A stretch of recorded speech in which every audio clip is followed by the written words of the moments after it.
Good morning sa mga followers sa Nitro Fish Garage. Nandito si Kuya Ron dito sa shop natin sa Cavite. So meron tayong dumating na project ngayon, isang Toyota GT86. $1 smile, cannot be me. Never could you see me. When you this fresh, everybody wanna greet me. Check the clock, now I check my wrist. Ice so bright the whole. Itong client natin is a common friend. Pero gusto niya talagang tumunog lang yung sasakyan niya. Wala siyang requirement for tuning. So pagka ganyan ang gusto ng client natin, ibibigay natin sa kanya yung tamang exhaust para sa kanya lang. So ano ang gagawin natin dito? Cutback exhaust. So paano pag cutback? Ito pa papakita ko. So hindi tayo mag-header sa sasakyan nito. So magsisimula ako sa air nito. Pina-offer ko pa kay bossing kanina. Actually may napag-usapan pa kami na pwede niyang gawin na mag-front pipe na rin. Itong pinaka-front pipe na to, nandito kasi yung catalytic. So pwede namin i-delete to. Kasi pwede siyang cutback lang na nagsisimula lang dito after the catalytic. Kaya lang, baka mahina naman yung sound. So para tumunog naman yung sasakyan niya, kasi yun ang purpose talaga ni bossing, ang hindi natin gagalawin yung pinaka-headers, pero magpo-front pipe na tayo rito. Tatanggalin natin yung pinaka-catalytic na rin niya. So cut deleted exhaust na to. Headers na lang magiging kulang niya sa susunod kung gusto niya palitan at kung kailangan niya ng tuning. So pagka ganito, magsisimula ako sa air na to. These two catalytics mawawala na. Tapos yung gagamitin natin pipe size sa kanya, hindi natin lalaki ng sobra since nga walang tuning na requirement yung may-ari. 2.5 pipings lang. Tapos sabi ni bossing, gawin mo pang agresibo, tanggalin namin yung pinaka-resonator. Hindi ako maglalagay ng resonator dito. So pagtatanggal ba ng resonator is good para sa stock tune, para sa akin maganda talaga may resonator. So pero ang gusto ng may-ari talagang tumunog yung sasakyan and is willing to compensate kung ano naman yung mangyayaring power loss ng konti sa sasakyan pag walang resonator, especially pag walang tune. So naaprubahan naman niya, wala kami lalagay na resonator dito.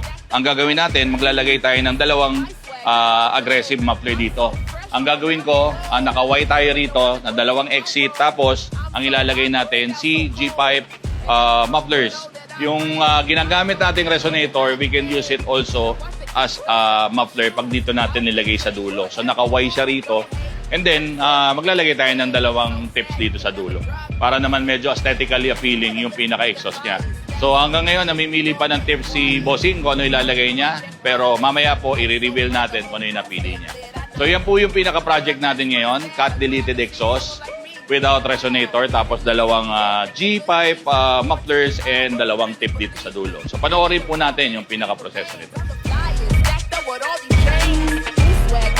Here I go. I'm so fresh all around the globe. There ain't no other that can take my role. I'm so hot, but the style so cold.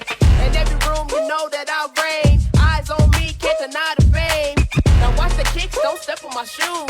Outfit changing for every move. Don't hate what you see, I'll bring it to the game. So sad, you can never drive in my lane. This is what it looks to be the flyest. Style so big, you know I'm never quiet. Check back, now I check my wrist. Ice so bright, the whole room stay lit. I know you wanna match my style. You haven't seen someone like me in a while. It looks easy, I make it look easy. Born to be fly, know you really believe me. I leave the room, energy remains. I'm the flyest, stacked up with all these chains. New swag, my swag, here I go. I'm so fresh all around the globe. There ain't no other that can take my role. I'm so hot, but the style so cold. In every room, you know that I reign. Eyes on me, can't deny the fame. Now watch the kicks, don't step on my shoes.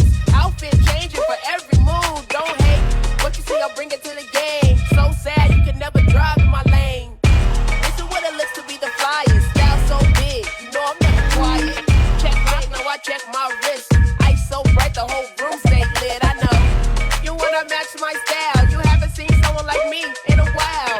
It looks easy, I make it look easy. Born to be fly, don't you really believe me? Natapos na po natin tong Toyota GT86 na ginawa natin ng cutback exhaust. Actually, cut deleted exhaust na ang ginawa ko rito kasi nga pinatunog pa namin yung supposed to be na cutback na gagawin namin dahil gusto na may-ari tumunog talaga yung sasakyan without touching the headers first. So, cut deleted exhaust, ang ginamit natin straight na tubo na hanggang dito sa likod. Hindi tayo naglagay ng restrictions ng resonator. 2.5-inch pipings. Tapos, pagdating dito tayo magsusuppress. Dalawang G-pipe muffler ang nilagay namin dito.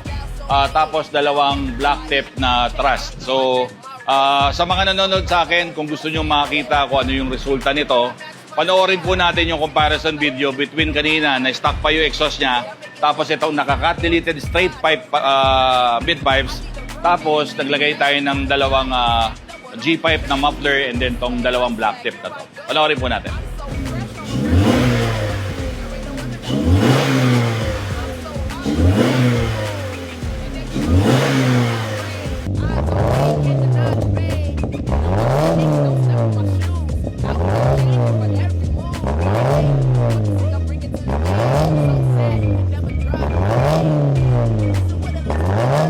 Style so big, talk quiet.